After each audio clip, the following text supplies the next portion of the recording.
नमस्कार साथियों, math question solution series में आप सभी का हार्दिक स्वागत है। साथियों, आज की क्लास में हम चर्चा करने वाले हैं 27 अगस्त 2018 को राजस्थान विद्युत विभाग भर्ती परीक्षा हुई थी। उसके अंदर पूछे गए मैथ के जितने भी क्वेश्चन हैं उनको हम सॉल्व करने वाले हैं।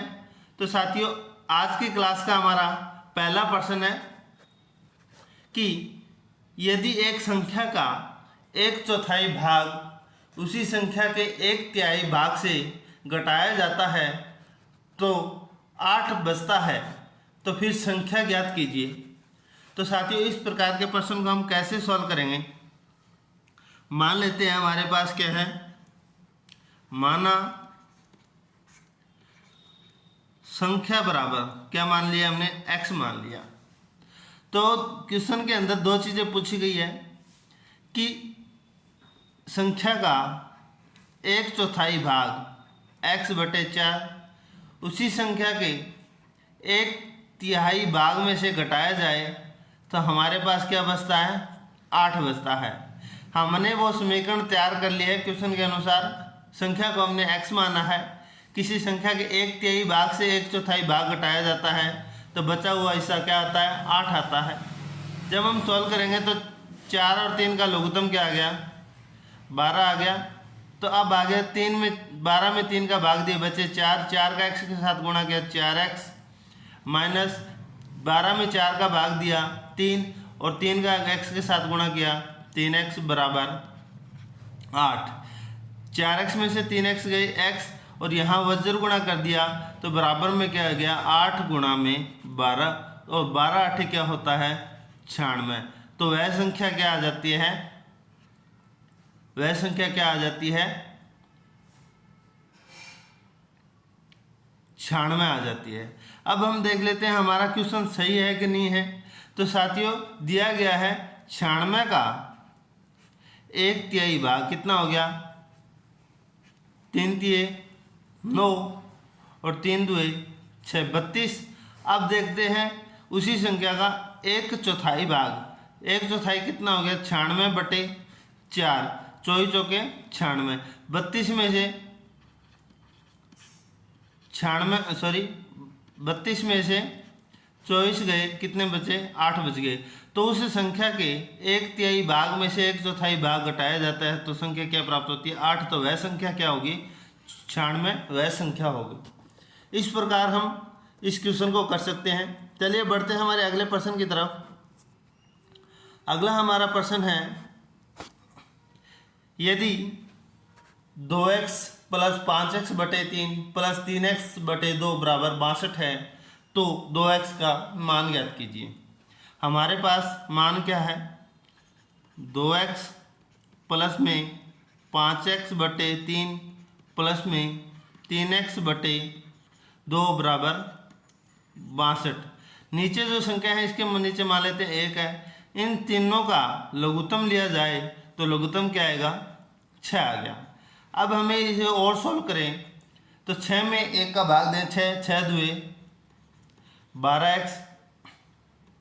6 में 3 का भाग देने पर क्या आएगा, 2 और 2 का 5x के साथ गुणा करेंगे तो क्या आ जाएगा, 10x। 6 में 2 का भाग देंगे तो 3 और 3 का 3 के साथ गुणा करेंगे तो क्या आ जाएगा, 9x बराबर 62। अब ये हो जाता है 12x 10 22x और 9 31x, कितना हो गया, 31x/6 बराबर 62। अब करेंगे हम वज्र गुणा तो 31x बराबर 62 गुणा में 6 आ गया। अब यहाँ पे क्या है, हमें x का मान निकालना है। तो जो संख्या गुणा में है वो बराबर की तरफ किस में चले जाएगी, 62/6 गुणा में भाग में 31। तो 31 को 62 से काट दिया, क्या आ गया, 2। तो x का मान हमारे पास क्या आ गया, 6×2 12 आ गया। x का मान क्या आ गया, 12 आ गया। वह संख्या क्या आ गई, 12 आ गई। तो अब हमें क्या करना है, 2x का मान निकालना है। तो 12 को 2 से गुणा कर देंगे, क्या आ जाएगा, 24 हमारे पास आंसर आ जाएगा, जो कि सही आंसर है। चलिए 2x का मान आ गया 24। बढ़ते हैं हमारे अगले प्रश्न की तरफ।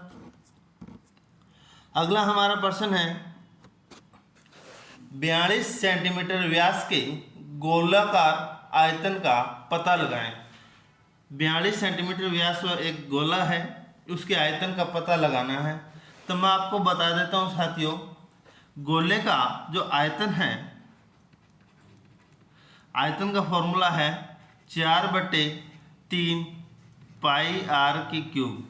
और गोले का संपूर्ण पृष्ठीय क्षेत्रफल का जो फॉर्मूला है वो है 4 पाई r स्क्वायर। अब हमें निकालना है आयतन। आयतन में हमें व्यास क्या दे रखा है, d दे रखा है 42।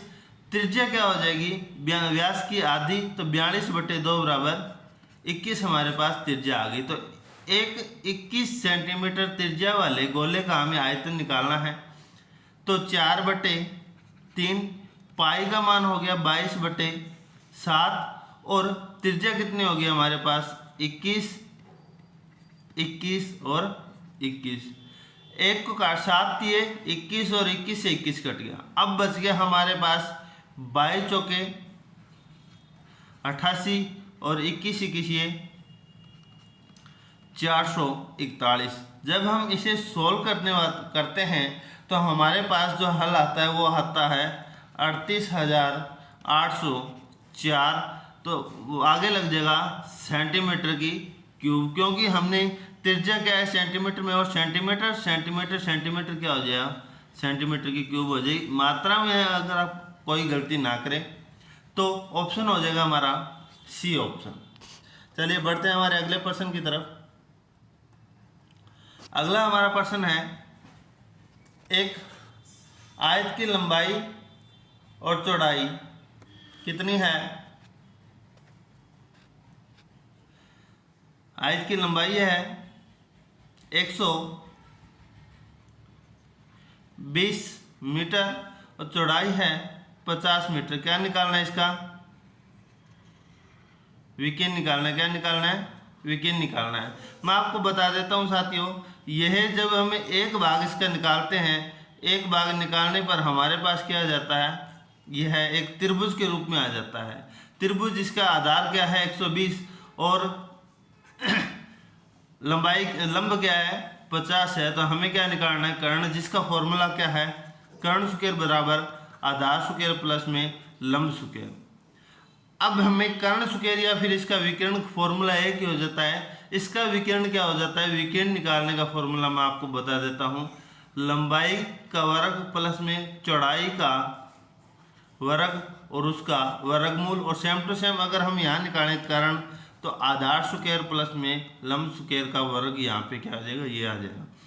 अब हम मान रखते हैं, अपने पास आधार क्या है, आधार हो गया 120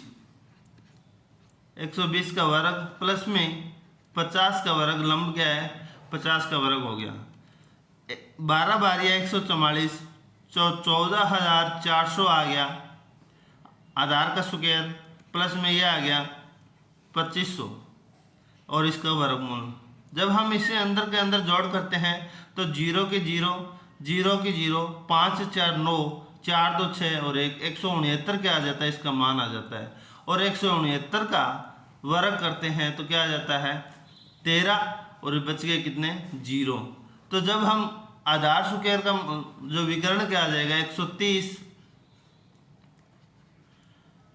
मीटर क्या आ गया, इसका आधार आ गया। इस प्रकार से हम आप इस क्वेश्चन को सॉल्व कर सकते हैं। अगर आपको लंबाई और विकिरण देके आपको आधार पूछ लिया जाता है या लंबाई या चौड़ाई पूछ ली जाती है, तो आप इस फॉर्मूले से आप एक त्रिभुज मान लो और उस त्रिभुज के लंब, आधार और कर्ण का फॉर्मूले के आधार पे आप इस क्वेश्चन को सॉल्व कर सकते हैं। बिल्कुल आसान सा सवाल है। चलिए बढ़ते हैं आज की सीरीज के हमारे अंतिम प्रश्न की तरफ। अंतिम प्रश्न है, परिवार में 4 बच्चों की औसत आयु 12 वर्ष है।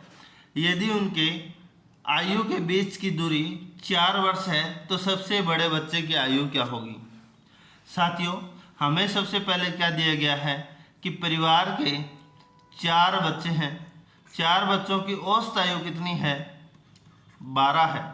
तो हम योग का पता लगाएं, तो चारों बच्चों की आयु का योग का पता लगाएं तो 12 गुणा में 4 बराबर 48 आ गया। अब क्या कहा जा रहा है कि यदि उनके प्रत्येक बच्चे की आयु के बीच अंतर 4 वर्ष है तो सबसे छोटा बच्चा मान लेते हैं x है, उसके बाद में दूसरा हो गया x प्लस में 4, तीसरा हो गया x प्लस में 8 और चौथा बच्चा हो गया और सबसे बड़ा x प्लस में 12 है। और इन सभी का योग हमें क्या दे रखा है, 48 दे रखा है। तो हम देख लेते हैं प्रश्न के अनुसार x प्लस में 4 प्लस में x प्लस में 8 प्लस में x प्लस में 12 बराबर हमें क्या दे रखा है, 48।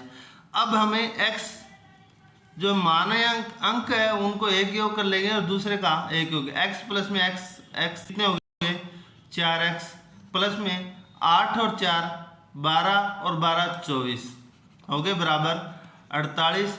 अब देखते हैं 4x बराबर, ये प्लस के हैं, ये बराबर के उस साइड जाएंगे तो 48 माइनस 24 बराबर क्या आ जाएगा, 24। तो साथियों 4x बराबर हमारे पास आ गया 24, तो x का मान आ गया 24 में 4 का भाग देंगे तो बराबर क्या आ जाएगा, 6 आ गया। सबसे छोटे बच्चे की आयु क्या आ गई, 6 वर्ष आ गई। दूसरे की आयु क्या आ गई, 6 और 4 10 वर्ष। तीसरे की आयु 6 और 8 14 वर्ष और चौथे की आयु 14 और 4 18 वर्ष आ गई, जो कि सबसे बड़ा है। इसी में सबसे छोटे बच्चे की आयु 6 वर्ष है, दूसरे सबसे छोटे बड़े बच्चे की आयु 10 वर्ष और दूसरे सबसे बड़े बच्चे की आयु 14 वर्ष है। तो ये आप ध्यान रखना, इस प्रकार से आप प्रश्न को सॉल्व कर सकते हैं। साथियों मैं आपको प्रत्येक वीडियो के अंदर 5 महत्वपूर्ण मैथ के क्वेश्चनों का सॉल्यूशन करवा रहा हूँ। अगर आपको मेरी ये वीडियो पसंद आए तो मेरी वीडियो को लाइक करें और मेरे YouTube चैनल अभी तक आपने सब्सक्राइब नहीं किया है तो मेरे YouTube चैनल IT एक्सपर्ट को सब्सक्राइब करना ना भूलें। आज के लिए इतना ही साथियों, धन्यवाद।